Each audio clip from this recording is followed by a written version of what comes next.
What's up, guys? It's been a little while. I've received a few DMs and comments as well as on my Instagram about how I got into Boston College. So I figured I would make a video on it. For all my new subscribers, my name is Shan Rizwan. I'm a sophomore at Boston College, class of 2021. It's been a little while since I've been in the application process. However, being 2 years out of applying has given me a lot of insight into the application process, what mistakes I made and what mistakes future applicants might make when they're applying to Boston College. So yes, today I'm going to be talking about how I got into Boston College and how you can learn from my experience. With that being said, let's get into it. So I applied to Boston College regular decision. When I was applying to Boston College, it really wasn't one of my top choices or really on my radar as a school I was looking at. There were a few reasons why I decided to apply to Boston College. First, I heard it was a good college from my friends who were going there at the time. My counselors told me it was a really good school, and just looking on the internet for what schools to apply to, Boston College was a name that often came up. From that initial interest, I became more interested in BC because of its proximity to a city, Boston, as well as its good academic program, just a lot of opportunities available by going to Boston College. You know, I really valued being near a city because I didn't want to be in some school in the middle of nowhere with nothing to do. And also cities provided a lot of opportunities in terms of not only jobs and internships, but also the ability to just go on adventures. Honestly, when I applied to BC, I don't think I did enough research on the sorts of things that one should know. I don't think I did enough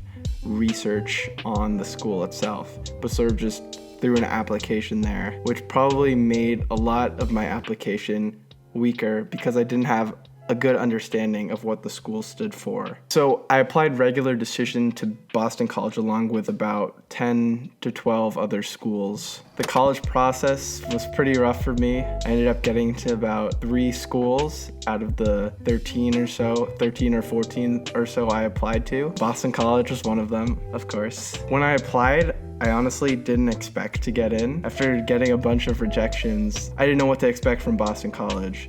And honestly, I was leaning towards I'm probably not going to get in. So when I did get in, I was really surprised. From when I was applying, which was like a year and a half ago, 2 years, BC had around a 32% acceptance rate. So it's a fairly competitive school to get into. Lately in college admissions, there's always been like a trend of colleges getting harder and harder to get into, acceptance rates going down. So I think before I get into my application of what it took to get into Boston College, I think it'd be helpful to show the stats for what it takes today to get into Boston College. So I looked on this website called Prep Scholar, which if you've ever applied to college or just been curious about admissions statistics, you've probably heard of it. But basically, if you haven't, it gives you a rough estimate of the sorts of stats you need to get into pretty much every school or a large number of schools. So on the page for Boston College, it said that there was a 32% acceptance rate, so that's about the same. An ACT average of a 32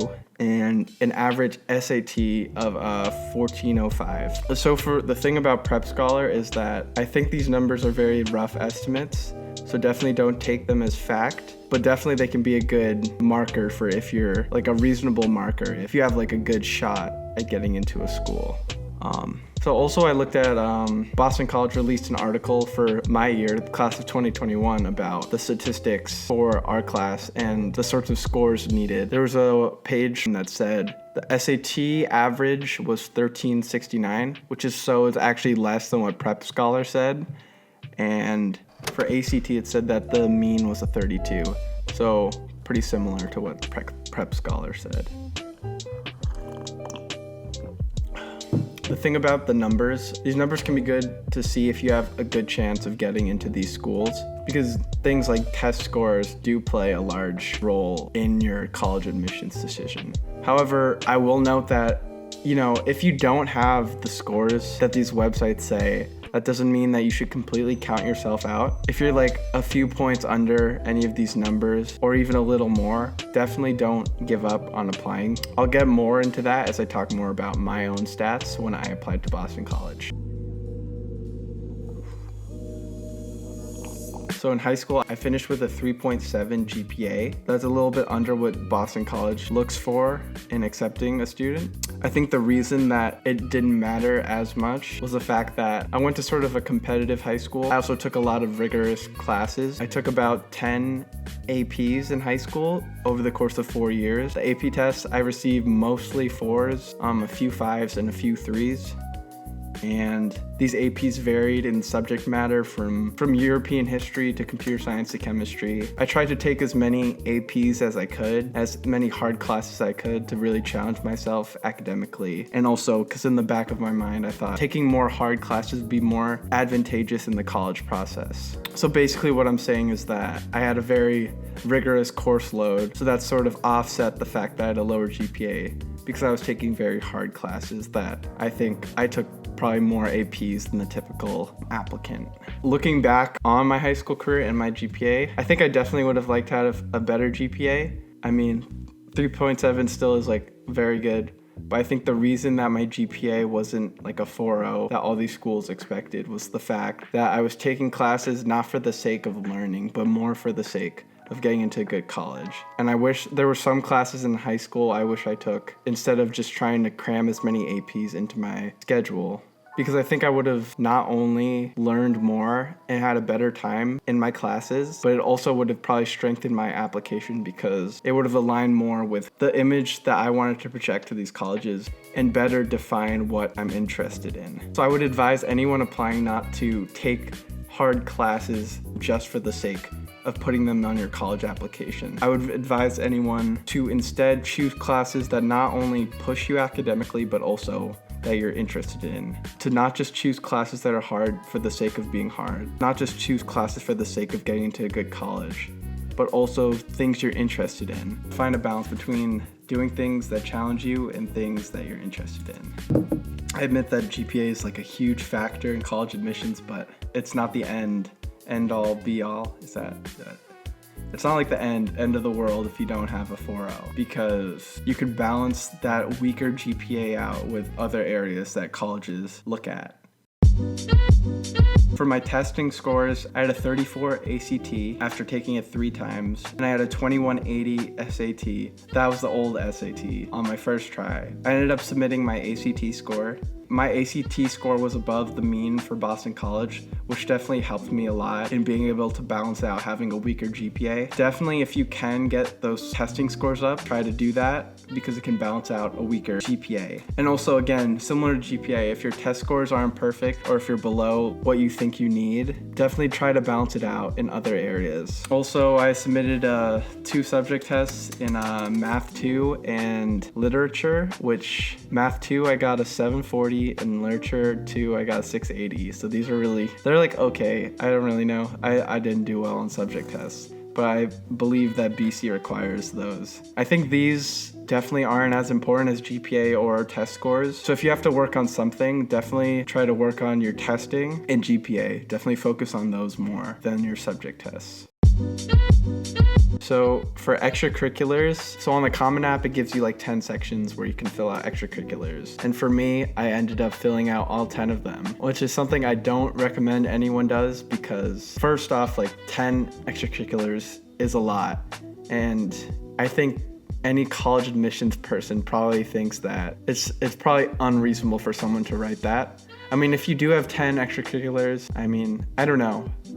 I think it really depends on what you're putting down as extracurriculars, but I don't know, I wouldn't recommend it because I think it sends the message that you're not committing to a certain activity and you sort of just casually do a bunch of different things, sort of like jack of all trades, master of none vibe. So it kind of like sends the message that it's unclear what you're passionate about and maybe like you're just doing stuff to put on a resume or college application. And that was kind of true for me, where I did a lot of things in high school where I was trying to do them for college rather than things that made me happy.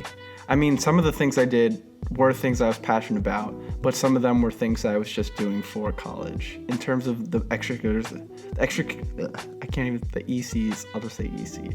The ECs that I put down were a mix of both academically oriented positions as well as leadership positions. I think there were like 3 central themes. One of the best extracurriculars, or the one that said the most. I was a co-editor for my high school's newspaper, so it was like a leadership position, and I was very involved with that. My school is a 7th to 12th grade school, and I was involved since 7th grade. So it was a good thing to put on my college application because it showed my commitment and also a leadership role, something I was interested in. Also, I did high school debate. That's all I'll say about that. And then the other thing was singing. As you can see, if you see any of my other covers I did a lot of singing in high school. I was in a choir for 4 years. I had the opportunity to perform at Carnegie Hall. I think those were like probably the main extracurriculars that really differentiated me, and those were probably the ones that occupied most of my time in high school. I guess like the thing about extracurriculars, I would say, do things that make you happy. Double down on what you're passionate about, you know. Don't just like do a bunch of clubs nonchalantly, like just like a general member, but definitely try like to find that 1 or 2 clubs that you're really passionate about and like go all in, be a leader in it, and make real like progress, make like real change, be able to show something for what you did. Don't just do a bunch of clubs just for doing them. It'll show to the admissions officers that you're just doing it to get in. I think my essays were another area where I could have worked a little harder. I kind of wrote them last minute, like a few days before the deadline, maybe even like a day or 2 before. Not the best idea. Definitely don't recommend that if that's not clear already. Write your essays ahead of time. Topic of my essay was about religion, and definitely it really wasn't a good essay. I don't really remember that much about it. I actually applied to Boston College as a theology major, half because I was sort of interested in that field, but also half because I thought it would help me get in, because I didn't think there were that many people that apply for theology. That was a dumb idea. Definitely don't apply for something that you're not fully, or I don't know. I think I was applying as a theology major for the wrong reasons. Definitely apply for what you actually want to study at the school. That authenticity and showing who you really are is much more valuable, because you want to sort of craft a narrative of who you are as a person. And by just choosing some major because you think less people apply for is definitely not what you should do. Apply for the major that makes most sense to you and what you want to study, if that makes sense. The one takeaway I would say from this video is that you don't need perfect stats to get into Boston College. I think the biggest regret I have about my application is that I didn't take enough risks. I didn't take enough risks in my essays. I didn't take enough risks in the schools I applied to. I didn't take enough risks in high school. A lot of my high school career was consumed by me trying to craft myself into what colleges wanted, when I really should have been trying to pursue things that I was passionate about. By doing things you're passionate about, it makes it a lot easier to not only, you know, your passions, they drive you more so than just doing things for college. Basically, I don't think I showed myself in my applications. The magic formula for getting into school isn't having perfect scores and having all straight A's and doing all these like academic clubs, but it's really trying to find out who you are. You want to be your truest self and really project your own personality and what makes you different from all these other applicants. Because being your truest self is what differentiates you from these thousands of other people applying. If everyone's just doing the same stuff, then it's hard to decipher who's the better candidate. The best way to get into the school you want is to be your truest self, to be yourself, cliche as it sounds. So if you want to get into Boston College, definitely have decent stats, good extracurricular, good ECs, follow the advice of doing things that make you happy while still challenging yourself, you know. Don't be afraid to be bold. You know, show your quirks, your hobbies, you know, what makes you passionate. And, you know, whether it's Boston College or some other school, the right college will see that. Do your research too. Figure out if Boston College is the right school for you. Thank you for watching the video. Like the video if you enjoyed it, because that really helps me out. Subscribe to my channel for more videos. Leave a comment down below for suggestions for future videos, like if you want to see more college-related videos or covers or vlogs. 2019, I want to make a lot more videos and really make a lot more moves for this channel. I'll see you in the next video. Thanks for watching. I've been feeling kinda cooped up. get some fresh air. Hey, why you got the roof out? Roof out. You know it never rains here. Hey, you ain't got a flash when you're taking your picture. You ain't gotta drown no extra attention. Paparazzi wanna shoot ya, niggas dying for less